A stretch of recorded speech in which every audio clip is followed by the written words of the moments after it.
ಮಾಡಲೇಬೇಕು ಪಕ್ಷಗಳು. ಯಾಕೆಂದರೆ ಇದಕ್ಕಿಂತಲೂ ಮೊದಲು ಬಂದಿರತಕ್ಕಂಥ ಅನುಮತಿ ಕೊಡೋದಿಲ್ಲ, ಇದಕ್ಕೊಂದು ಅನುಮತಿ ಕೊಡ್ತಾರಂತೆ.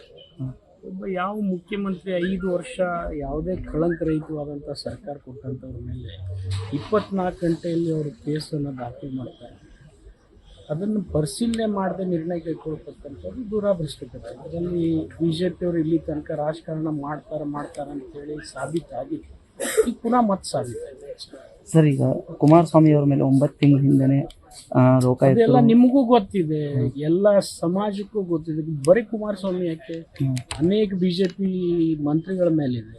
ಮತ್ತು ಅದನ್ನ ಪೆಂಡಿಂಗ್ ಇಟ್ಕೊಂಡು ಇದನ್ನ ಮುಖ್ಯಮಂತ್ರಿಗಳ ಮೇಲೆ ಏನದು ಒಂದು ಸೈಟ್ ಇದ್ದು, ಅದು ಒಂದು ಏನಪ್ಪ ರಾಜ್ಯದ ಯಾವುದ್ರ ಹಣ ದುರುಪಯೋಗ ಆಗಿದ್ರೆ ಆ ಮಾತು. ಅವ್ರಿಗೆ ಕೊಡ್ತಕ್ಕಂಥ BDA ಪ್ಲಾಟ್ನಲ್ಲಿ ವ್ಯತ್ಯಾಸ, ಅವ್ರು BJP ಸರ್ಕಾರದ ಬೊಮ್ಮಾಯಿನೇ ಮಾಡೋದಿರ್ತಕ್ಕಂಥದ್ರ ಮೇಲೆ ಗುನ್ನೆ ದಾಖಲು ಮಾಡ್ತಾರೆ ಅಂದರೆ ದುರಾದೃಷ್ಟಕರ. ಇದು ರಾಜಕಾರಣ ಅಷ್ಟೇ, ಮತ್ತು ಇದ್ರ ಬಗ್ಗೆ ಏನು ಹೆಚ್ಚಿಗೆ ಎಲ್ಲೋ ರಾಜ್ಯಪಾಲರು ಒಂದು ಕಡೆ BJP ಕೈಗೊಂಡು 100% ಇದು ಮೇಲ್ನೋಟಕ್ಕೆ ಸಾಬೀತಾಗ್ತದೆ. ಕೋರ್ಟ್ನಲ್ಲಿ ಕೂಡ ಇದ್ರ ಬಗ್ಗೆ ಕಾನೂನಿನ ಹೋರಾಟ ಮಾಡ್ತೀವಿ ನಾವು. ನ್ಯೂಸ್ ಫಸ್ಟ್, ನಿರ್ಭೀತಿಯಿಂದ ನಿಮ್ಮ ಪರವಾಗಿ.